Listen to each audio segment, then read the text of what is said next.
hunger to be wrong, I was strong, and I learned how to get along and know you're back from outer space. That's how to look upon your face. Okay. Hey, what's up? It's me, Mini Mosey. I am back. A month is a long time. Did y'all know how long a month is? A lot has changed. I got a bookshelf. I've decorated it. I got more manga and junk. I got a sweatshirt. It's nice. I have One Piece merch now. I'm very happy. Welcome to my Amazon Lily video.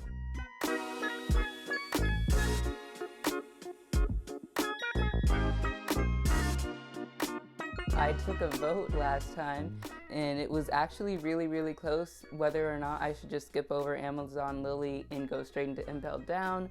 But a lot of you, it was a little bit over half, a little bit over half of you said to put some respect on Amazon Lily. So here I am talking about Amazon Lily. This was a short arc. It was 11 chapters. They're translated into 14 episodes. So naturally, there's not much to talk about here. At least that's what I thought. Good old reader Meanie went around and found stuff to talk about. So now I just have like a whole list of stuff to talk about this arc, and it's a lot longer than I expected it to be, but that's fine because we're gonna get through it. Amazon Lily was kind of basic for me. The reason why is because for the most part, Amazon Lily was exactly what I expected it to be. In this video, I'll discuss Amazon Lily, Snakes and Stones and Lust Oh My, Punishment and Protection, Boa Hancock, Luffy Alone, Luffy's Kindness, Haki, The Secret, Love, and Luffy's Ignorance, which is a very common theme lately. But before we get into that, be sure to like, comment, and subscribe. Tell all your friends that your favorite YouTuber is back and posting again. Let's get into it. So when Luffy gets banished by Kuma, he ends up on Amazon Lily, which is One Piece's take on the all-female island. This island is not an uncommon place for heroes to end up. I've seen it several times before. There's Circe's Island in the Odyssey. There's Themyscira and Wonder Woman, several others. It's a thing. It's a thing. You have the all-female island episode in like every show or whatever. Amazon Lily happens to be inhabited by the Kuja tribe, and it's an all-female group. Men are forbidden from coming here. You've seen it before. The One Piece unique thing about Amazon Lily is that it is located within the calm belt, where the water is completely still and full of sea king will eat you. That presents a problem for Luffy, whose immediate desire is to get off the island to go find his crew, and that's what I want him to do too. Compared to other islands like Long Ring Longland and Water 7, Amazon Lily comes across as pretty basic just because it's been done so many times before. The issue with doing everything amazing all the time is that when you do something and it's good, it seems lacking. The main thing that I liked about Amazon Lily, about the island, was the incorporation of snakes. First, you have the biblical aspect of the imagery of snakes and women. The story of Adam and Eve, where Eve is tempted by the snake to eat from the tree of knowledge. And my point with that is that women have had a history with snakes since the beginning of time. So we definitely have some archetypical imagery going on here. We get to Amazon Lily, this garden-like island. There are women and no men and snakes, and they're all living in this tribe, and everything still seems really ancient, which I guess is to be expected when you're living in the calm belt and no one can get to you to import goods and all that kind of junk. After that, you have the aspects of the story that are from Greek mythology, specifically the story of Medusa and her sister. The story goes that Medusa was raped by Poseidon in Athena's temple, the Parthenon. Athena then turns Medusa and her sisters into gorgons, or creatures with snakes for hair, that turn all those who look at them into stone. And some say that Athena did this to punish Medusa because she couldn't punish Poseidon because Poseidon was above her and her temple was defiled and she needed to do something about the situation. And others say that Athena did this to protect Medusa so that Medusa would never have to bear another sexual attack and she could physically protect herself by turning people who look at her into stone. I want you to hold on to those ideas of punishment and protection. So come to One Piece, and you have the 3 Gorgon sisters of the Boa family. You have Sander, Sonia, and Marigold, who can turn into an anaconda and a cobra respectively.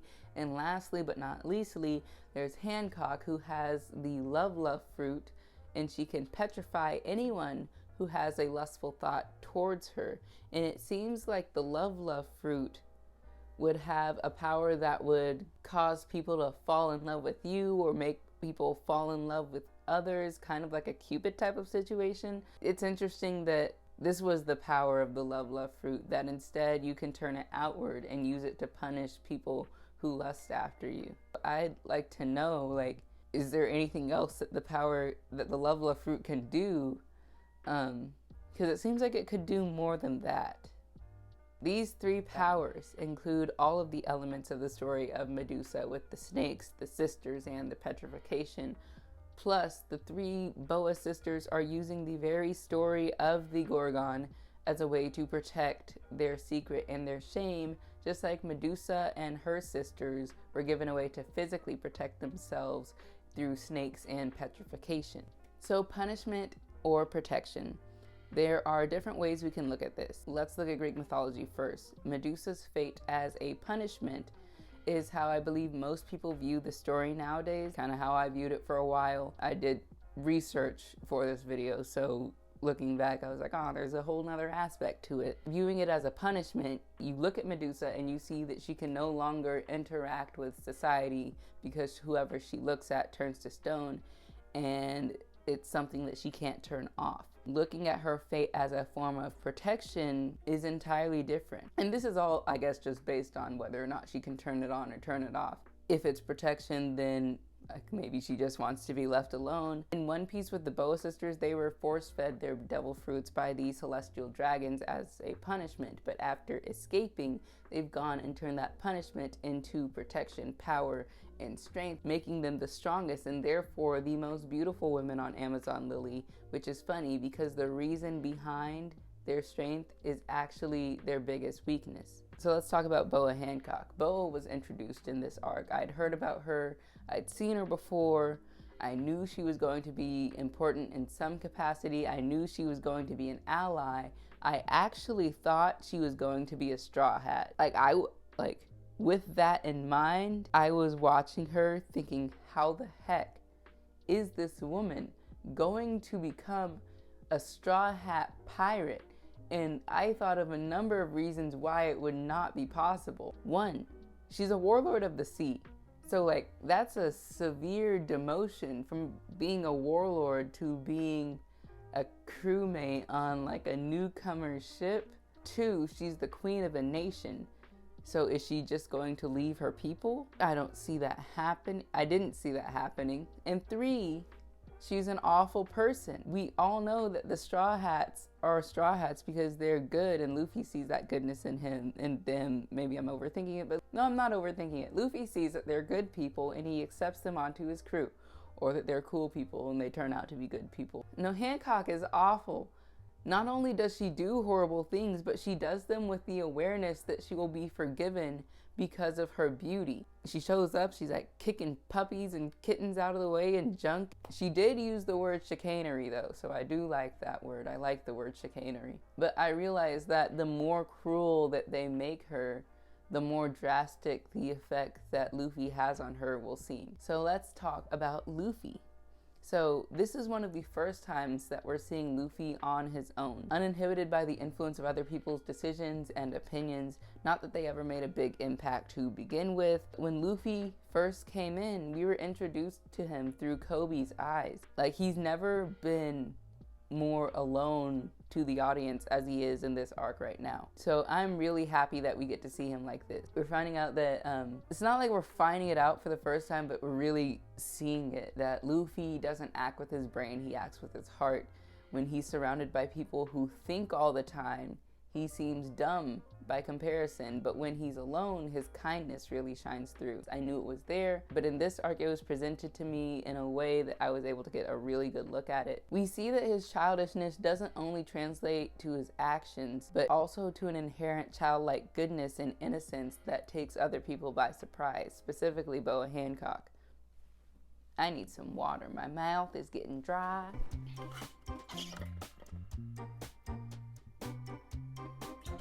Wow.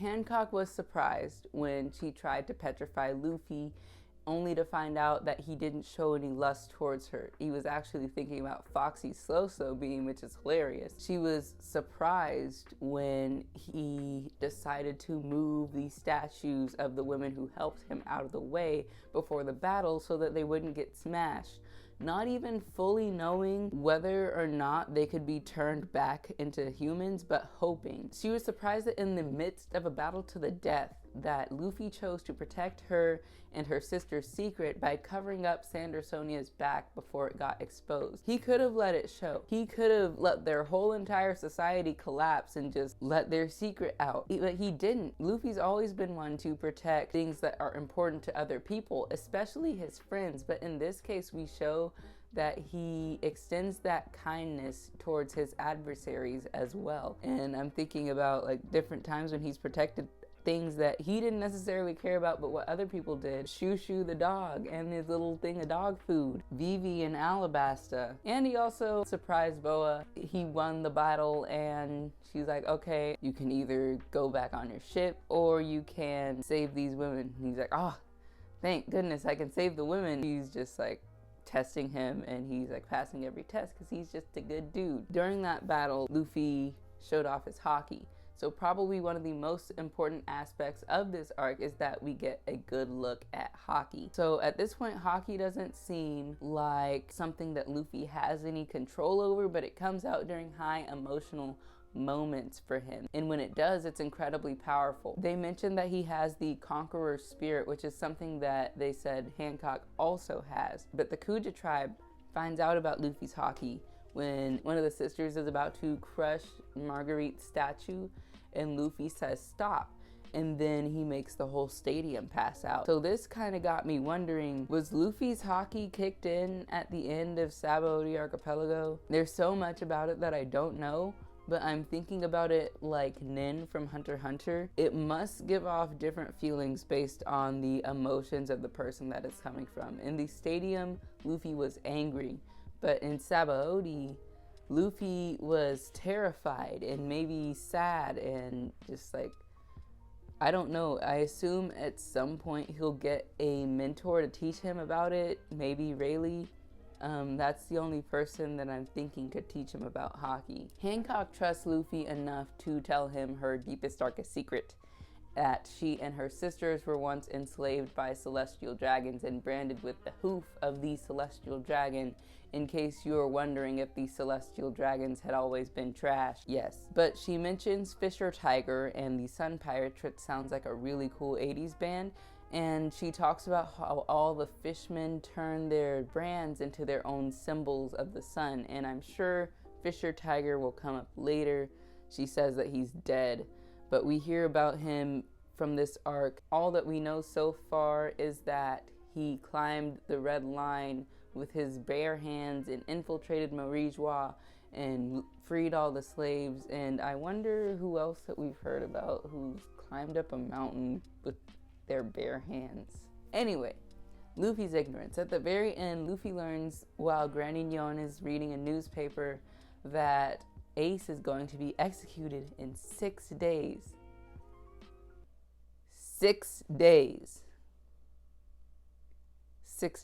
And that he needs to leave to go to Impel Down immediately. And it's crazy that he didn't know this whole time, but it's also very much in character for him, which is infuriating. But Hancock has fallen sick, which reminds me of Prince Zuko's change in Avatar: The Last Airbender. Spoilers if you haven't seen that, go watch it. But she's facing a drastic shift in character. Plus, she's in love with Luffy, which sucks for her because Luffy has no capacity to love her back anytime soon, or even realize her feelings for him in that matter,